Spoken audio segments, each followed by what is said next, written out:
Good day mga ka-sports natin dyan. Creamline Cool Smashers matagumpay nga sa kanilang record na wala pa ngang nakakatalo kahit isa man lang. Mga bashers ng Creamline Cool Smashers mukhang nagsisiiyakan na naman. At ang natitira na lang ng Creamline na kanilang makakalaban ang malakas ay ang PLDT, pero ang Galleries Tower High Risers ay hindi naman ganoon kalakasan. Inuulit ko para sa mga bashers, narito nga ang resulta kung saan ang Creamline ay nananatili pa rin na nasa number 1 is standing. Malupit ang kanilang mga banat sa Creamline at madalas ngang sinasabi nila na matatalo daw sa game, pero eto, iba talaga ang hinahatak pababa, mas lalo ngang itinataas.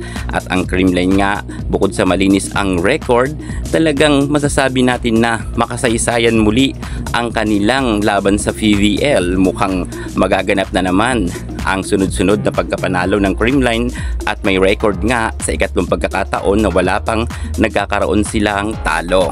Ang Creamline nga ay isa sa mga malakas na team sa pangunguna ng ating Gemma Galanza, Pinum Superstar Eliza Valdez. Nariyan pa ang mga MVP kagaya nga ni Tots Carlos at syempre ang ating MV Fons, at ang ating Bea de Leon ay level up ang galing.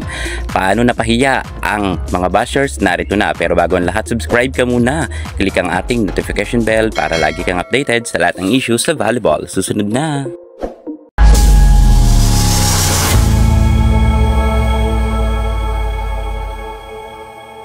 Mga bashers ng Creamline Cool Smashers, sunod-sunod ngang nabigo ang kanilang panalangin para matalo ang Creamline. Noon ay sinabi nila na matatalo raw ang kupunan ng ating Pinum Superstar Eliza Valdez ng Cherry Tigo, pero mabilisan nilang natalo ang Cherry sa loob lamang ng 3 set. At gayon rin ang Farm Fresh Foxes. Sinasabi ng mga bashers ng Creamline na matatalo daw ang Creamline sa loob lamang ng 3 set, pero muling nabaliktad ito at pinatunayan ng Creamline na sira pa rin ang nagre-reyna pagdating sa PVL. Nananatiling nasa number 1 nga ang Creamline Cool Smashers, kung saan meron na nga silang 9 win and 0 loss, at sigurado tayo na sa PLDT ay malulusutan nila ito at ang Galleries Tower. Ibig sabihin ay wala talagang makakatalo pagdating sa prelims dito sa CCS. Taliwas to sa mga pahayag ng mga kritiko ng Creamline at madalas nga nilang binabash at sinasabi na medyo may dayaan daw nagaganap kahit wala naman. Hindi talaga matanggap na mga bashers ng Creamline Cool Smashers na sila palagi ang nangunguna sa standing at sila muli ang nakikita kong magcha-champion.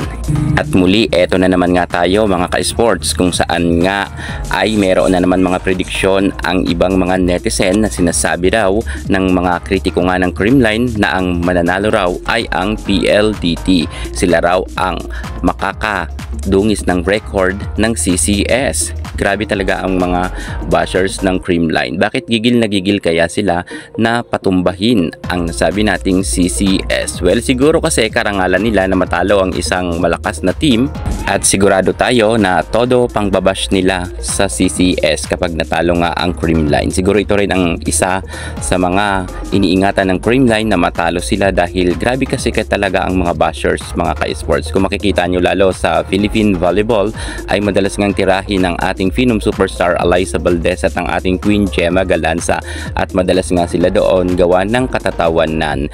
Well mga ka-sports, wala naman silang magagawa dahil ang atin naman Creamline Cool Smashers ay malakas na team at sa tingin ko ay mahihirapan talagang matalo ang CCS. If ever na may makatalo man sa kanila, siguro ang nakikita ko ay ang Petrogas Angels. Pero sa kasalukuyan ay Creamline talaga ang nangunguna at wala pang ang talo sila kahit isa man lamang. Kaya good luck na lang sa mga nalalapit na laban pa ng Creamline. Supportahan natin ang Creamline at ang mga bashers, iiyak muli yan. Yan muna ang pinaka-latest natin sa mundo ng volleyball. Thank you so much. God bless.